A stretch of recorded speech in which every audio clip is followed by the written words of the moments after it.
تو مذہب میں جب کبھی کسی معجزے کا ذکر ہوتا ہے تو اس سے مقصود تو یہ ہوتا ہے کہ اس فن کے ماہرین جو اس زمانے میں پائے جاتے ہیں وہ بھی یہ ماننے پر مجبور ہو جاتے ہیں کہ یہ ہمارے فن کی چیز نہیں ہے۔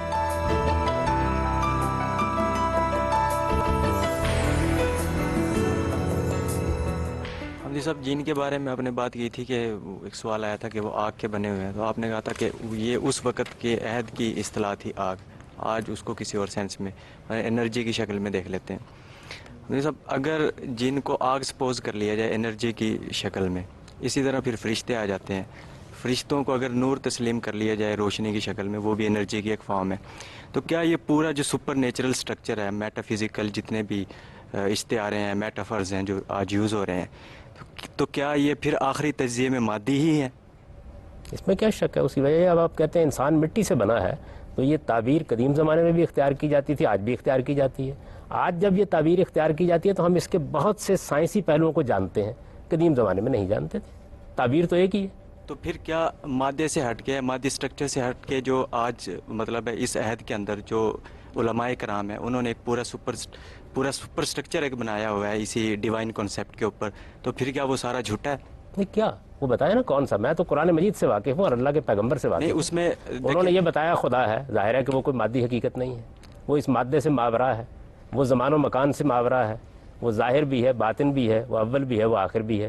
اس کا تعارف میں آپ کو کرا سکتا ہوں، میں اس کے سنن آپ کو بتا سکتا ہوں، میں یہ آپ کو بتا سکتا ہوں کہ اللہ تعالیٰ وہی بھیجتے ہیں، وہ اللہ کا امر ہوتا ہے، اس کی حقیقت کیا ہے میں نہیں جانتا، لیکن یہ ضرور جانتا ہوں کہ اللہ کی طرف سے وہی آتی ہے۔ تو جو حقائق قرآن مجید نے بیان کیے ہیں ان کو بیان کرنا چاہیے۔ قرآن نے تو ہمیں دیکھیے کتنی اعلیٰ تعلیم دی ہے، یہ بتایا کہ یہ جتنے معاملات ہیں جو اس نادیدہ عالم سے تعلق رکھتے ہیں ان میں متشابہات کا اسلوب اختیار کیا جاتا ہے، جن کے دلوں میں ٹیڑھ ہوتی ہے وہ ان کی حقیقت کے درپے ہوتے ہیں، اس سے جو اصل بات بیان کرنا مقصود ہے وہ حاصل ہو گئی ہم کو۔ نہیں، لیکن حمدی صاحب یہ خاص تو پھر مادے کے اندر بھی موجود ہیں، مادے کے اوپر ایک واضح طور پہ سائنسی ایک رائے موجود ہے کہ مادہ جو ہے نا وہ تخلیق کیا جا سکتا ہے، نفنا کیا جا سکتا ہے۔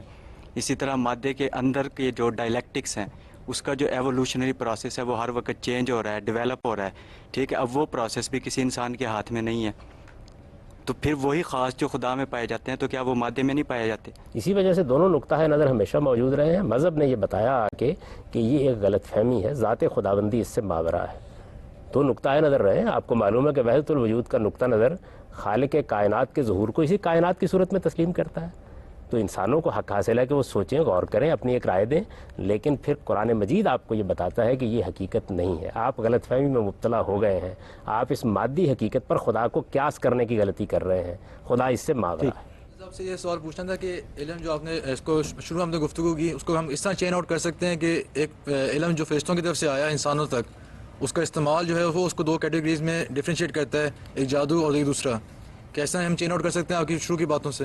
نہیں، یہ دو الگ الگ علوم ہیں۔ ایک علم سحر ہے، وہ انسانوں کی اپنی ایجاد ہے، وہ اللہ نے نازل نہیں کیا، لیکن جس طرح دوسرے علم کی صلاحیت انسان کو بخشی ہے، اسی صلاحیت سے اس نے اس علم کو بھی ایجاد کر لیا۔ ایک علم وہ ہے کہ جو فرشتوں کے ذریعے سے اتارا گیا، اس کو قرآن نے بیان کر دیا کہ دو فرشتوں کے ذریعے سے بابل میں اتارا گیا اور ان سے لوگ یہ سیکھ لیتے تھے۔ یہ دو بالکل الگ الگ چیزیں، ان دونوں کو اڈاپٹ کرنے میں کوئی مسئلہ نہیں ہے، اس کا استعمال برا بناتا ہے اس کو۔ سحر کے بارے میں نے عرض کر دیا کہ آپ اس کو جب سیکھیں گے تو آپ کو اپنے ایمان اور عقیدے سے دستبردار ہونا پڑے گا، اس وجہ سے آپ کو روکا جائے گا۔ اس علم میں آپ کو ایمان عقیدے سے دستبردار نہیں ہونا پڑتا، یہ علم آپ سیکھ سکتے ہیں، اچھے ذرائع سے سیکھ سکتے ہیں، لیکن سیکھنے کے بعد اس کا استعمال برا بھی کر سکتے ہیں، اچھا بھی کر سکتے ہیں، جس طرح سائنسی علم کا کر سکتے ہیں۔ رامجی صاحب، اب بات یہ ہے کہ کسی بھی مافوق الفطرت یا مابعد الطبیعتی علم کا اچھا استعمال کیا ہو سکتا ہے؟ جس طریقے سے مادی چیزوں کا اچھا استعمال اور برا استعمال، اس سے ہم کینسر ہاسپٹلز بناتے ہیں، سڑکیں بناتے ہیں، لوگوں کو ٹھیک کرتے ہیں، ان کی بھلائی کے کام کرتے ہیں، کسی بھی مابعد الطبیعتی علم کا اچھا استعمال کیا ہو سکتا ہے؟ ایک بہت اچھا استعمال تو یہ ہے کہ اگر کوئی سحر و شاعری کے ذریعے سے آپ کو نقصان پہنچانے کی کوشش کرتا ہے تو آپ اس کا مقابلہ کر سکتے ہیں۔ کاؤنٹر ہو گیا، یہ تو کاؤنٹر اچھا استعمال ہے، یہ تو کاؤنٹر ہو گیا۔ کیا اس سے ہم لوگوں کی فلاح و بہبود کا کوئی کام لے سکتے ہیں؟ یہ بات میرے علم میں نہیں ہے، اس لیے کہ میں نے عرض کر دیا کہ آپ ان علوم کی تحقیق کیجئے۔ قرآن مجید ان علوم کا ماخذ نہیں ہے، اس میں اعظم وہ کیا تو چیز ان ہے؟ کا ذکر کرتا ہے۔ اس میں اعظم کیا چیز ہے؟ میں نہیں جانتا، اس کا کوئی تصور نہ قرآن مجید میں پایا جاتا ہے نہ کسی صحیح حدیث میں پایا جاتا ہے۔ لوگ عام طور پر یہ چیز استعمال کرتے ہیں، اللہ تعالیٰ نے اپنے نام بھی بتا دیا ہے، اپنے صفاتی نام بھی بتا دیے ہیں، اور میں اگر غور کروں تو میں اگر اس میں اعظم کہوں گا تو اللہ ہی کے نام کو کہوں گا. لیکن اس معاملے میں لوگ جو باتیں بیان کرتے ہیں، قرآن میں یہ تعبیر نہیں آئی، کسی صحیح حدیث میں بھی یہ تعبیر نہیں. ایسا بات یہ ہے کہ قدیم زمانے میں جو قبائل تھے وہ جادوائی رسومات شمع ادا کیا کرتے تھے، اور آج یہ رسومات یہودیوں میں قبالسٹ اور مسلمانوں میں پیر فقیر ادا کرتے ہیں. ایسا بات یہ ہے کہ کیا ان قدیم رسومات کو ہر سامی مذہب نے اپنے اپنے رواجات کے مطابق کسٹمائز کر لیا ہے، اور کس طرح کچھ مخصوص کلمات جنہیں ہم منتر کہتے ہیں فطری قوانین میں تبدیلی لانے کا موجب ہو سکتے ہیں؟ دیکھیے، یہ فطری قوانین آپ کہتے ہیں، میں تو یہ کہتا ہوں وہ بھی ایک فن ہے، وہ بھی ایک فن ہے. جس طریقے سے سائنس کے بارے میں ہم جانتے ہیں کہ بظاہر جو چیز ہمیں قوانین کو توڑتی نظر آ رہی ہوتی ہے وہ انہی قوانین کے مطالعے سے پیدا ہوتی ہے، اسی طرح نفسی علوم کے ماہرین بھی ان قوانین کا مطالعہ کرتے ہیں اور ان کی بنیاد پر یہ معجزے دکھا دیتے ہیں. تو آپ اس کو کیوں فوق فطری کہتے ہیں؟ فوق فطری کا لفظ تو اصل میں ایک ریلیٹو لفظ ہے. جو چیز آپ کی سمجھ میں ابھی نہیں آئی آپ اسے فوق فطری کہہ دیتے ہیں، اس کے سوا کچھ نہیں. ٹھیک ہے غلام صاحب، یہاں پہ ہم آج کے پروگرام کا اختتام کرتے ہیں. ناظرین، نامعلوم سے معلوم تک کا سفر کبھی آسان نہیں ہوتا، مگر پھر بھی آج ہم نے علم کے مسافر بن کر مذہب میں جادو اور جنوں سے متعلق فہم کی چند منازل طے کرنے کی کوشش کی. اس دوران ہم نے جانا کہ مذہب جادو کی نفی نہیں کرتا، لیکن ناظرین بات یہ ہے کہ معاشرہ جادو اور شعبدہ بازی کے مابین فرق کرنے کی صحیح نہیں کرتا، اور اسی لیے آج بھی اگر کسی کی بیوی سرکش ہو، ساس لڑاکا ہو، بچہ بیمار ہو، سر پہ امتحان ہو، خاوند ظالم ہو، عشق مجبور ہو، جوڑا اولاد نرینہ سے محروم ہو، گندم کو کنگھی پڑی ہو یا بھینس کو منہ کھر کی شکایت ہو، ہمارے دیہاتوں میں بالخصوص اور ہمارے شہروں میں بالعموم ان مسائل کا حل ان پیروں فقیروں کے آستانوں پر تلاش کیا جاتا ہے